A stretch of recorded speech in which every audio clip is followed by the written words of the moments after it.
America के अंदर कुछ डॉक्टर्स की टीम है जो इस बात के ऊपर रिसर्च कर रही है। आप लोग ने भी सुना होगा डॉक्टर रेमंड मूडी का नाम, जो लोगों को हिप्नोटाइज करके पास्ट लाइफ में ले जाते हैं।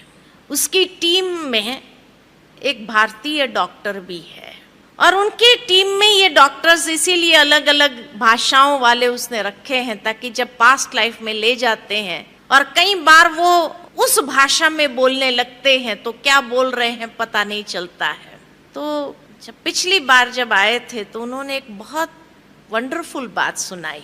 तो कहा कि जब उनको पास्ट लाइफ में ले गए, अधिकतर जितने लोगों को ले गए वो लोग, तो उनसे एक सवाल बहुत कॉमन पूछा कि जब आप शरीर छोड़ते हैं उसके बाद कहाँ जाते हैं? सीधा दूसरे शरीर में प्रवेश करते हैं या भगवान जैसी कोई चीज है और उसके पास जाते हैं और भगवान आपको फाइनलाइज करते कि आपको ये घर में जन्म लेना है, ये घर में जन्म लेना है, कहाँ जाते हैं? तो जब उन्होंने ये सवाल पूछा तो मेजॉरिटी ने यही जवाब दिया कि शरीर छोड़ने के बाद हम एक लाइट की दुनिया में जाते हैं और वहां एक बहुत पावरफुल लाइट से मिलते हैं। शायद वही भगवान था। का कैसे पता चला आपको कि वही भगवान था?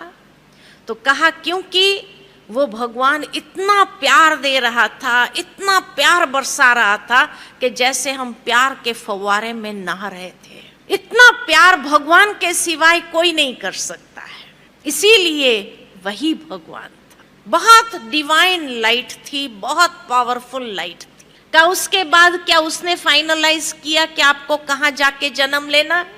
का नहीं, भगवान फाइनलाइज नहीं करता है। का जब हम उस फवारे में नहा रहे होते हैं, प्यार ही प्यार जैसे बरसा रहे हैं भगवान, तो उस प्यार में जैसे हमारा शुद्धिकरण हो रहा होता है, हम बहुत क्लीन हो जाते, शुद्ध हो जाते हैं।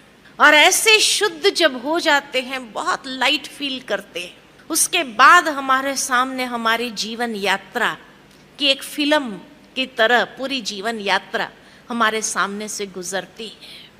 और इतनी शुद्ध अवस्था में होने के कारण, क्योंकि परमात्मा प्यार में जैसे हम इतने शुद्ध हो गए, तो जब वो फिल्म चलती है हमारे जीवन यात्रा की, तो एक एक कर्म को देख करके हमें लगता है ये कर्म मैंने किया, इतने बुरे कर्म किए, इतने लोगों को मैंने चीट किया, उतने लोगों के साथ मैंने ऐसा व्यवहार किया। तो एक एक कर्म मेरे सामने जब आता है तो हमें अपने ही कर्मों को देख करके बड़ी शर्मिंदगी महसूस होती है। तो कहा उसके बाद क्या भगवान सजा देता है? कहा नहीं, भगवान सजा नहीं देता, भगवान प्यार ही देता है। तो उसके बाद क्या होता है? तो कहा उसके बाद हमें ये फील होता है कि जो बुरे कर्म मैंने किए, जिसके साथ मैंने बुरे कर्म किए, चीट किया या किसी को भी धोखा दिया या जो भी मैंने बुरा व्यवहार किया, उन सब के साथ का हिसाब किताब मुझे चुकता कर देना है। और इसलिए हम वहां से वापस आते हैं और वापस आने पर हम खुद डिसाइड करते हैं कि मुझे कहाँ जन्म लेना चाहिए, ताकि उन आत्माओं के साथ मैं जल्दी से जल्दी हिसाब चुकता कर दूं। तो हम डिसाइड करते किस घर में हमें जन्म लेना है। उसके बाद हम ये डिसाइड करते हैं कि ये कर्म का फल हम कैसे चुकाएंगे। इसके लिए होनी को फाइनल करते हैं, डेस्टिनी को फाइनल करते हैं कि ये डेस्टिनी होगी और ये कर्म का हिसाब हम ऐसे चुकता करेंगे। तो सारी जो डेस्टिन्ड बातें हैं उसको हम फाइनलाइज करते हैं। इसलिए कहावत है, होनी को कोई टाल नहीं सकता है, क्योंकि वो होनी हमने ही फाइनलाइज की होती है। उसके बाद हम ये भी फाइनलाइज करते हैं कि किस दिन हमारा जन्म होगा, तो जन्म की तारीख को फाइनलाइज करते हैं। और उसके बाद ये भी हम फाइनलाइज करते हैं कि ये हिसाब चुकाने के लिए हमें कितने साल चाहिए। तो आयुष्य को फाइनलाइज करते कि भाई 5 साल चाहिए, 15 साल चाहिए, 50 साल चाहिए या 100 साल चाहिए, कितना साल मुझे चाहिए ये हिसाबों को चुकता करने के लिए।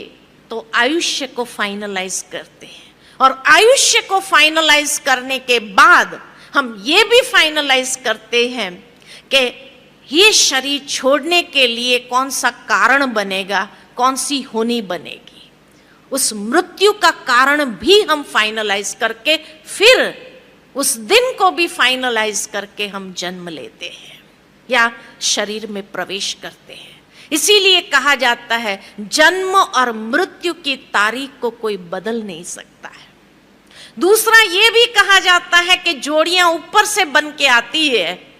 क्यों ऊपर से बन के आती है? क्योंकि हमने ही फाइनलाइज किया होता है कि कौन सी जोड़ी मुझे चाहिए अपने कर्मों का हिसाब किताब सेटलमेंट करने के लिए। ये हम ही फाइनलाइज करते हैं। का उसके बाद क्या आपको याद रहता है? तो कहा 2 साल तक हमको बहुत अच्छे से याद आता है कि हम किस लिए इस संसार में आए हैं। और उसके बाद जो जो व्यक्ति हमारे सामने आते हैं, हम उसी समय उनको जिस जिसको दुख दिया होता है उनके सामने मुस्कुरा करके उनको सुख देने का प्रयत्न करते हैं। लेकिन जैसे ही हमारी वाचा खुलती है, हमारा मोह क्रिएट होता है परिवार के सदस्यों के साथ, वाचा खुलने के बाद विस्मृति हो जाती है कि हम किस लिए आए।